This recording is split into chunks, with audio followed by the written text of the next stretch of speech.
سيئات أعمالنا من يهده الله فلا مضل له ومن يضلل فلا هادي له ونشهد أن لا إله إلا الله وحده لا شريك له ونشهد أن سيدنا ومولانا محمدا عبده ورسوله أرسله بالحق بشيرا ونذيرا أما بعد أعوذ بالله من الشيطان الرجيم بسم الله الرحمن الرحيم إنا أعطيناك الكوثر فصل لربك وانحر إن شانئك هو الأبتر صدق الله مولانا العلي العظيم فقد قال رسول الله صلى الله عليه وسلم إن الله لا ينظر إلى أجسامكم ولا إلى صوركم ولكن ينظر إلى قلوبكم وأعمالكم أو كما قال عليه الصلاة والسلام. محترم بزرگ اور بھائیو، اللہ تبارک و تعالیٰ کا بہت بڑا کرم اور فضل ہوا ہے کہ رب العالمین نے ہم سب کو آج اس مبارک اور معتبر مقدس مہینے کے اندر اپنے پاکیزہ مقدس گھر میں آنے کی توفیق عطا فرمائی. میرے بھائی بزرگوں، اللہ تبارک و تعالیٰ نے اس امت محمدیہ صلی اللہ علیہ وسلم کو ان مخصوص چیزوں سے نوازا ہے اور اس امت محمدیہ صلی اللہ علیہ وسلم کو وہ مبارک اور عظمت والی چیزیں عطا فرمائیں کہ جن سے پہلی امتیں محروم تھیں. یہ پیارے آقا صلی اللہ علیہ وسلم کا فضل ہے کہ آپ دیکھتے ہیں رمضان مبارک کا مہینہ اور پھر اس کے اندر جو ہے شب قدر کی رات، اور اس سے پہلے دیکھیں گے شعبان معظم کا مہینہ اور اس کی 15ویں رات، اور اس سے پہلے اور اس کے بعد میں میرے بھائیوں، یعنی ہر مہینے کے اندر اللہ تبارک و تعالیٰ نے مخصوص چیزیں عطا فرمائی ہیں. اب یہ مہینے چل رہے ہیں حج والے مہینے، یہ شوال، ذی القعدہ اور ذی الحجہ 3 مہینے ہیں. یہ اشہر حرم ہیں، یعنی وہ مہینے ہیں جن کا احترام کیا جائے، جن کے اندر اللہ تبارک و تعالیٰ سے سچا تعلق قائم کیا جائے. پیارے آقا صلی اللہ علیہ وسلم اور آپ کے مبارک صحابہ نے ان کے اندر اللہ تبارک و تعالیٰ کو راضی کرنے کے لیے، اللہ کو خوش کرنے کے لیے بہت سارے اعمال کیے ہیں. من جملہ ان کے اندر اللہ تبارک و تعالیٰ کا ایک رکن ادا کیا جاتا ہے، یعنی اللہ نے جن بندوں کو وسعت دی ہے، ہمت دی ہے، مال دیا ہے، دولت دی ہے، پھر اللہ انہیں حکم کرتا ہے کہ تم حج کرو. جو آدمی اتنی طاقت رکھتا ہو، بیت اللہ شریف جانے کی استطاعت رکھتا ہو، قدرت رکھتا ہو، اللہ نے اسے توفیق دی ہے تو اس کو چاہیے کہ وہ حج کرے. تو یہ مہینے بڑے مبارک مہینے ہیں. حضرات صحابہ کرام اور آپ کی ازواج مطہرات وہ ان دنوں کے اندر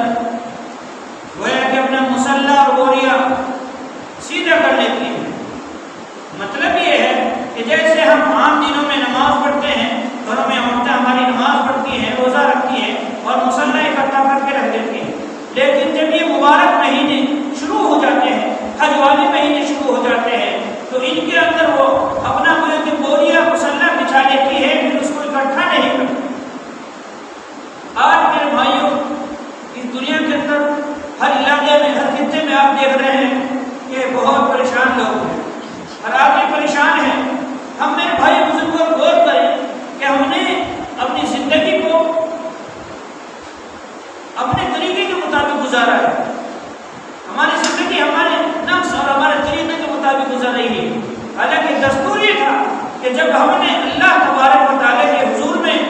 عالم الست میں اللہ سے عہد کر لیا تھا کہ اللہ آپ ہمارے پروردگار ہیں، آپ ہمارے خالق ہیں، آپ ہمارے رازق ہیں، آپ ہمارے مالک ہیں، ہر چیز آپ نے کی ہے اور آپ ہی موت تک ہماری کفالت کریں گے. اس کے بعد یہ انسان بھول جاتا ہے، یہاں بھول جاتا ہے۔ حضور اکرم صلی اللہ علیہ وسلم نے بارہا بتایا، امت کو نفس سے ڈرایا۔ چنانچہ بہت سارے بزرگوں کے واقعات ہیں۔ حضرت شاہ ولی اللہ محمد دہلوی رحمۃ اللہ علیہ، جب ان کا آپ کو خیر زمانے میں کسی نے سحر کر دیا تھا اور آپ کو ایک مشرک کے پاس یعنی ایک چوکی کے پاس لے جایا جاتا ہے تو وہ دم کرتا تھا تو اللہ اس کے دم کرنے سے صحت یابی عطا فرما دیتے تھے۔ چنانچہ پہلے ابتدا میں تو منع فرماتے تھے، لیکن آپ جب اس کے پاس گئے اور اس چوکی سے کہا کہ مجھے دم کر دو، پہلے اس نے عاجزی کی ساری کری کہ آپ ہمارے بہت بڑے عالم ہیں اور ہمارے بزرگ ہیں، بھلا میں ادنا سا اور بہت کم حیثیت کا آدمی یہ طاقت نہیں رکھتا کہ میں آپ کو دم کروں، لیکن حضرت نے چونکہ اصرار کیا اور پھر اس نے دم کیا، آپ اللہ نے آپ کو سیٹ دے دی، ٹھیک ہو گئے۔ تو تمام مجمع جو کھڑا ہوا تھا اس زمانے میں غیر مسلموں کی تعداد زیادہ تھی، یعنی کمزگیر کی جو مذاق اڑانے کی طرف پہ آئے تھے، لیکن حضرت نے چپ ہونے کے لیے کہا اور اس سے پوچھا کہ بھائی اللہ نے یہ تمہاری دعا کے اندر تمہیں دم کرنے کے یہ توفیق رکھی ہے کہ جس کے اوپر صحت زدہ کے جنات وغیرہ کے مریض کو آپ دم کرتے ہیں اللہ اسے ٹھیک کر دیتے ہیں، یہ کیا بات ہے؟ ایسا تمہارا کون سا عمل ہے؟ تو اس نے کہا کہ میں نہ کوئی عامل ہوں، نہ بہت زیادہ پڑھا لکھا ہوں، بلکہ مجھے میرے استاد نے بتایا تھا میں جو بھی کام کرتا ہوں تو اپنے نفس کے خلاف کہ تو کوئی کام اپنے نفس کے مطابق نہ کرنا، ہر کام نفس کے خلاف کرنا۔ مثلا میرا جی چاہتا ہے کہ میں پنکھے کے نیچے بیٹھوں تو میں اس وقت دھوپ میں بیٹھتا ہوں، یعنی پنکھے کے علاوہ بیٹھتا ہوں۔ میرا جی چاہتا ہے سائے میں بیٹھوں تو میں سائے میں نہیں بیٹھتا بلکہ میں دھوپ میں بیٹھتا ہوں۔ میرا جی اگر میٹھا کھانے کو چاہتا ہے تو میں میٹھا نہیں کھاتا بلکہ میں نمکین کھاتا ہوں، وغیرہ وغیرہ۔ تو جب تمام مکالمہ حضرت نے سن لیا تو حضرت نے پوچھا کہ بھائی تمہارا دل کرتا ہے کلمہ پڑھو، بڑا بڑا ہوتا ہے دوستوں، مجھے تو تھا تو غیر تو سے ابھی بتوں کو ماننے والا تھا، غیر اللہ کو پوجنے والا تھا کہ جی ایسا تو نہیں کرتا ہے کہ پھر اپنے دعوے میں اگر تم سچ ہو تو کلمہ پڑھو۔ چنانچہ جوگی نے اسی مجمع میں کلمہ پڑھا اور جب اس کی زبان سے یہ کلمے، بعض لوگوں نے لکھا ہے کہ حضرت کہلوار ہے، بعض لوگوں نے لکھا کہ وہ خود کہہ رہا ہے لا الہ الا اللہ محمد رسول اللہ، تو تمام مجمع کی زبان سے وہ کلمے جاری ہو گئے اور سب نے یہ توحید کا کلمہ، اللہ کا پاکیزہ، یہ مقدس کلمہ پڑھ کے ایمانی زندگی اختیار کی۔ تو میرے بھائیوں یہ نفس ہماری زندگی گزر رہی ہے نفس کے مطابق۔ قرآن پاک کے اندر اللہ نے جا بجا فرمایا لا اقسم بیوم القیامہ ولا اقسم بالنفس اللوامہ، یعنی آگاہ کیا ہے، ڈرایا ہے، انسانوں کو بتایا ہے حضور پاک صلی اللہ علیہ وسلم کے حوالے سے کہ آپ لوگوں کو بتاؤ کہ اپنے نفس کی پیروی نہ کریں۔ اس کے اندر بڑا شر چھپا ہوا ہے دوستوں، شیطان اور دودھ نے ان کے جو ہزاروں دو ہیں وہ نفس سے اوپر پہلے چلتے ہیں، تبھی دماغ اس کے مطابق کام کرتا ہے، تمام چیزیں اس کے مطابق کام کرتے ہیں۔ اللہ ہماری دعا ہوتا ہے۔ تو میرے بھائی یہ بڑے مبارک دن چل رہے ہیں، ایام حج چل رہے ہیں۔ حج کے دن آپ دیکھتے ہیں کہ جب کوئی عاشق کسی سے محبت کرتا ہے، کبھی کبھی اس کی باتوں میں کون کرتا ہے، وہ باتوں سے رابطہ کرتا ہے، کبھی کبھی اس کو دیکھ کے رابطہ کرتا ہے، اور جب عشق کا جنون اتنا بڑھ جاتا ہے کہ وہ اپنے معشوق کو یہ دیکھنے کی کوشش کرتا ہے تو اسے اپنے گھر بلاتا ہے۔ یہی کیفیت اللہ تبارک و تعالیٰ کی ہے۔ زمین پہ رہنے والے اللہ کے جتنے بندے ہیں میرے بھائیوں، اللہ نے سب کو قابل بنایا ہے۔ اللہ تبارک و تعالیٰ کے یہاں سب کی عظمت ہے، ایک مقام ہے، یہ ہم ہی ہیں میرے بھائیوں جو اپنے مقام کو پہچان نہیں رہے ہیں۔ ہم انہیں اپنے انسان کے اندر غور کریں، تھوڑا تفکر کریں اور سوجھ بوجھ سے دیکھیں کہ اللہ نے کیسی کیسی نعمت اس کو دی ہے۔ ارے اللہ نے تیرا چہرہ بنایا ہے، اللہ نے تیرے چہرے میں آنکھ لگائی ہے، تیرے چہرے میں ناک لگایا ہے، کہیں کان لگائے ہیں، کہیں تو خوبصورت بال زبانوں سے مزین کیا ہے، اور ان سب کو اللہ تبارک و تعالیٰ عطا کرنے کے بعد فرماتے ہیں لَقَدْ خَلَقْنَا الْإِنسَانَ فِي أَحْسَنِ تَقْوِيمٍ، کہ اللہ تبارک و تعالیٰ نے بہت اچھی صورت کے اندر یہ شکل کے اندر انسان کو پیدا فرمایا ہے۔ تو بھائیوں اللہ تبارک و تعالیٰ کا زیادہ سے زیادہ شکر ادا کرنا چاہیے۔ تو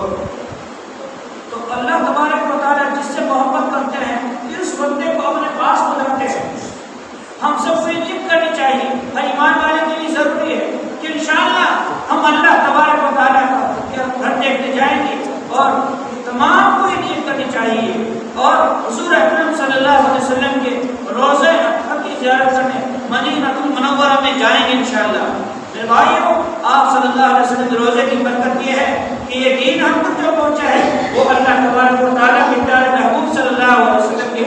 ذریعے پہنچا ہے، اور اس امت کے لیے میرے بھائیوں، اس دین کے لیے پیارے آقا صلی اللہ علیہ وسلم نے کیسی کیسی صعوباتیں، کیسی کیسی مشکلیں اختیار کی ہیں، اور آپ کے مبارک صحابہ نے میرے بھائیوں کتنی تکالیف برداشت کی ہے۔ تو اس لیے یہ دل میں تہیہ ہونا ضروری ہے،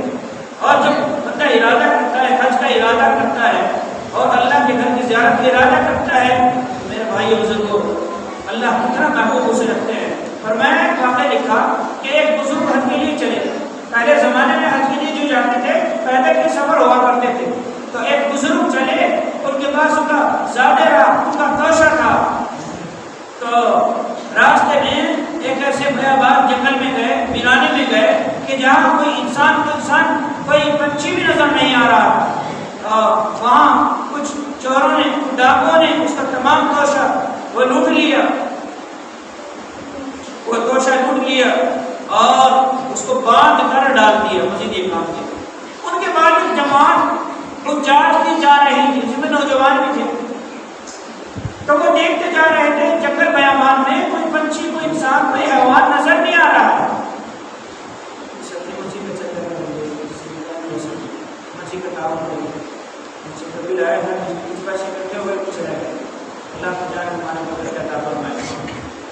تو انہوں نے جو دیکھا کہ ایک کوا اپنے چونچ میں روٹی کا ٹکڑا لیے جا رہا ہے، کوا یہ کہاں جا رہا ہے، یہاں کوئی پنچھی نظر نہیں آیا۔ جب اس کے قریب گئے دیکھا کہ بزرگ بندھا ہوا پڑا ہے، انہوں نے اس بیچارے بزرگ کو آزاد کیا، اس کے ہاتھ پاؤں کو کھول دیے،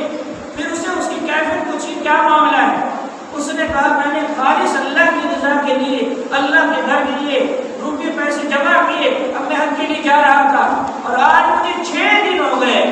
کہ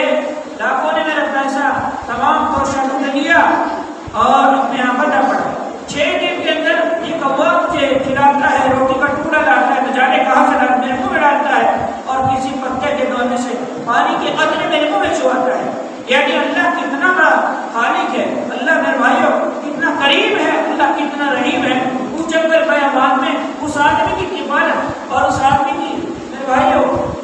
مکمل ضرورتیں پوری کر رہا ہے کہ جو حج کے لیے جا رہا ہے۔ یقیناً جو لوگ اللہ کے راستے میں جاتے ہیں، حج کے لیے جاتے ہیں، اللہ کے گھر کے پیارے آقا صلی اللہ علیہ وسلم کے روزہ گھر کی زیارت کے لیے جاتے ہیں، بڑے مبارکباد میں ہوتے ہیں۔ میرے بھائیوں ایسے لوگوں سے دعا کرانی چاہیے، ایسے لوگوں سے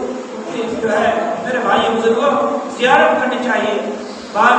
کتابوں میں علماء کرام نے لکھا ہے کہ جب حج کر کے آتا ہے 40 دن تک اس سے اگر دعا کے لیے کہا جائے اس کی دعا قبول ہوتی ہے، اس کے اگر چہرے کو دیکھا جائے تو اللہ دیکھنے کے اوپر میں اجر عطا فرماتے ہیں۔ تو بڑا اونچا مقام ہے مدینہ المنورہ کا اور میرے بھائیوں بیت اللہ شریف کا، کہ آپ جانتے ہیں کہ بیت اللہ کے اندر پیارے آقا صلی اللہ علیہ وسلم اور آپ کے مبارک صحابہ نے جی کیسی کیسی تکالیف آج ہو بیت اللہ کہ جہاں میرے بھائیوں مشرکوں نے، بڑے بڑے سرداروں نے 360 بت رکھ دیے، اور پھر آپ صلی اللہ علیہ وسلم کی محنت اور آپ کے ساتھ مبارک صاحب کی قربانیوں سے تمام جی ہٹ گئے، اور ایک توحید کا، ایک اللہ کا پرچم وہاں لہرا رہا ہے۔ تو بھائی بڑے مبارک دن ہیں، ان کے اندر ہمیں زیادہ سے زیادہ اعمال خیر کرنے چاہیے۔ ان میں ایک یہ ہے کہ جیسے چاند دیکھ کر، یعنی 10 تاریخ کی آج سے آدمی جو خاص طور سے قربانی کریں گے یا حصہ لیں گے، ان کو چاہیے کہ وہ اپنے ناخن وغیرہ، بال وغیرہ کی حجامت وغیرہ شاید فارغ ہو جائے، اور 10 دن موقف کر کے اب عید کی نماز پڑھ کے قربانی کے بعد جب وہ کالا کو کاٹے تھے تو ان کو اجر ملے گا، اللہ کے بقدر دیں گے، عطا فرمائیں۔ دوسری چیز یہ ہے کہ اس میں آج اپنی زبان کی بھی بات کریں اور تمام منہیات ہیں ان کی راہ سے بچنے کی کوشش کریں، نہ زبان سے کسی کو تکلیف پہنچائے، نہ ہاتھ سے کسی کو تکلیف پہنچائے، اور اس کے ساتھ یہ اصل قربانی میرے بھائی یہی ہے۔ باقی تفصیل میں انشاءاللہ آئندہ ہفتے میں بتائیں گے، لیکن ایک تکبیر ہے دوستوں بزرگوں جو 9ویں تاریخ سے شروع ہو جاتی ہے، یعنی یہ پہلا بقرعید کی 1 دن پہلے سے فجر کی نماز شروع ہو جاتی ہے، وہ تکبیرات تشریح اس کو کہتے ہیں۔ تو اس کا وہ تکبیر یہ ہے اللہ اکبر لا الہ الا اللہ اللہ اکبر وللہ الحمد۔ یہ تکبیر ہم سب کے بچے کی یاد ہونی چاہیے۔ ان 10 دنوں میں، بقرعید کے دنوں میں، قربانی کے دنوں میں اس تکبیر سے بڑھ کر کوئی ذکر نہیں ہے۔ اس کا پڑھنا سنت بھی ہے اور بہت بڑا ثواب بھی ہے۔ یہ مختصر سی تکبیر ہے۔ سوشل میڈیا کا زمانہ ہے، ہمارے نوجوان طبقے وہاں اگر لکھ کے والے کلک کریں گے تو وہ آ جائے گی تکبیر لکھی ہوئی، ورنہ کتابوں میں لکھی ہوئی ہے۔ تو اس تکبیر کو یاد کریں، یہ ایک دن پہلے سے 9ویں تاریخ سے شروع ہو جائے گی اور 13ویں تاریخ یعنی یہ کہہ لو کہ قربانی کا جو آخری دن ہے اس سے اگلے دن تک اثر تک پڑی جائے۔ اس کے پڑھنے کے 5 ہیں، 5 دن ایام تشریق کہلاتے ہیں۔ تو میرے بھائی کو اس کا یاد کرنا، اس کا پڑھنا ضروری ہے۔ اللہ تبارک و تعالیٰ نے بھائی اس پر آپ کو